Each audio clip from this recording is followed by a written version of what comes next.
My name is Christopher Alley. I'm an assistant professor in the Department of Media Studies at the University of Virginia. I'm also a fellow at the Center for Advanced Research in Global Communication at the University of Pennsylvania, and a fellow for the Tao Center for Digital Journalism at Columbia University.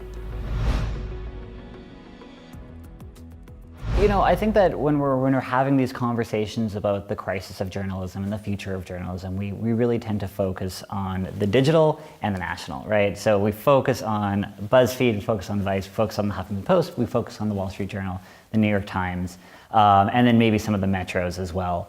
But there's this entire set, 97% of regularly published newspapers in the country fall under a circulation of 50,000.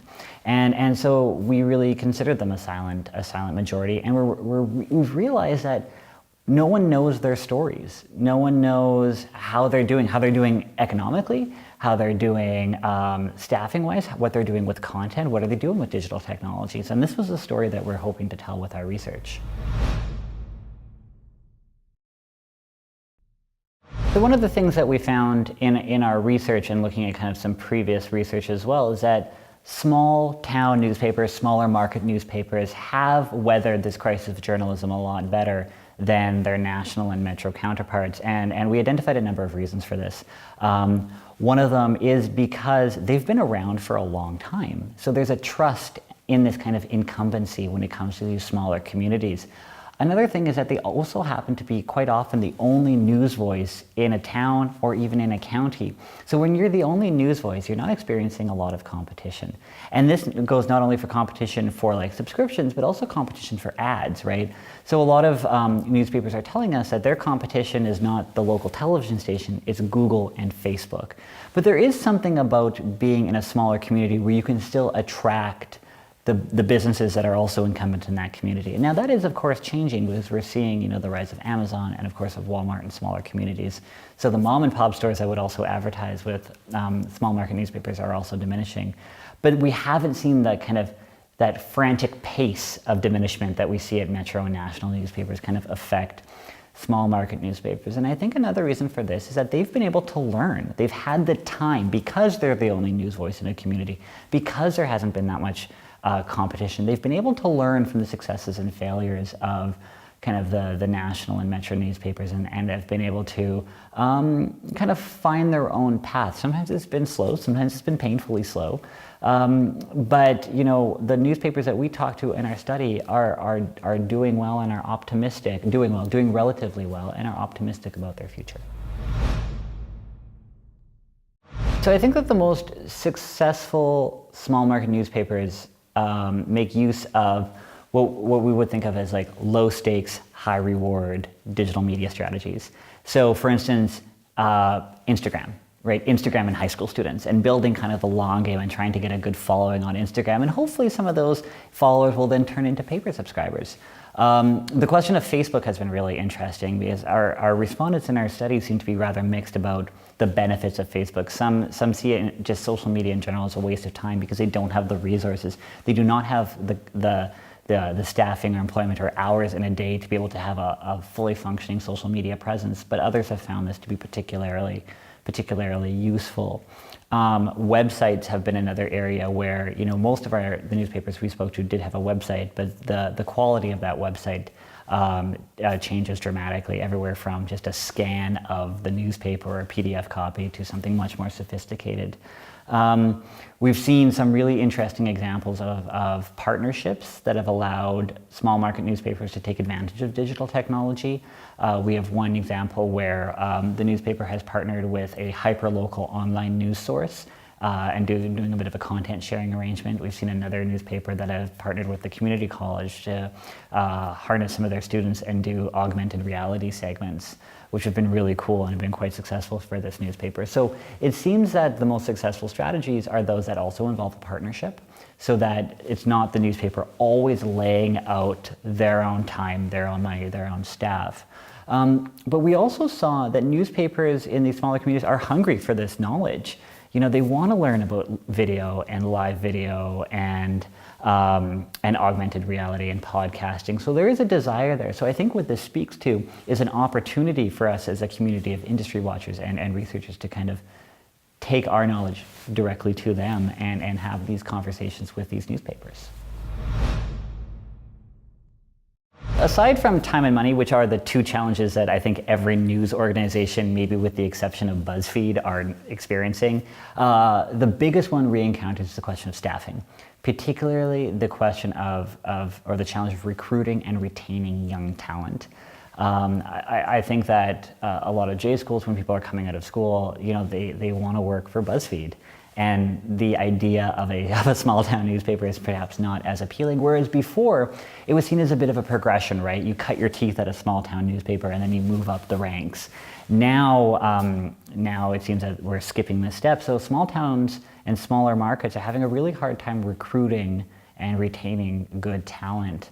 Another challenge that they're experiencing is a challenge of ownership.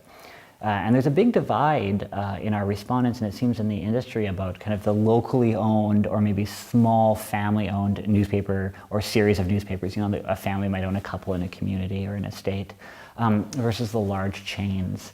Like Gannett is just buying up small town newspapers, McClatchy and Hearst, BH Media Group. And so that brings with a little bit more financial security if you're owned by a chain or a big company. You're also able to share best practices and probably have a really snazzy website. But it also removes ownership from the community, and it might also create a more homogeneous product.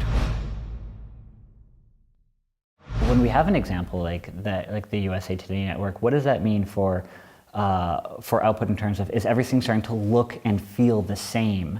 And are we losing some uniqueness, some community uniqueness with this concentration of ownership? And this is a real tension being felt within the industry. And we got a lot of mixed results in our study about the benefits and drawbacks of being owned by a major corporation or a hedge fund. And then the other major challenge that are being experienced at small market newspapers is this question of technology. We can't forget the fact that the print product still accounts for the majority of people reading the news, right? They're reading newspapers, particularly in smaller communities. So what do you do with the print product? It's hugely expensive to print a newspaper. So that's definitely a challenge. The challenge of, okay, you're a newspaper and you want to learn how to do live video or have a sophisticated social media presence, but where do you get the resources and the time? And then the other question of technology is a question of metrics. So do you only gauge engagement and success by how many Facebook likes or Twitter shares, or do you use something more sophisticated like Google Analytics or the metrics for news program? And a lot of papers are using these programs to help them understand their audiences and their readers a little bit better. But on the flip side, the question is, what happens when these metrics start driving the reporting? So what happens when you find out that the arts and entertainment are the most read features of your newspaper, and so that starts drowning out other content, which might be really important, in civic affairs or state house reporting or something like that, but not as sexy topics, maybe not getting the clicks and the shares, but are still important for democracy and the health of a community.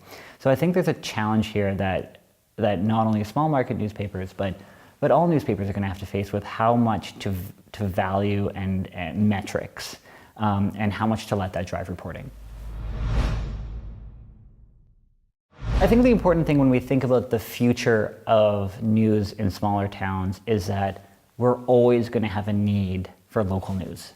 That is not going to go away. We still live our lives in places, in communities. That community might be Brooklyn, but it also might be Bruce, Mississippi.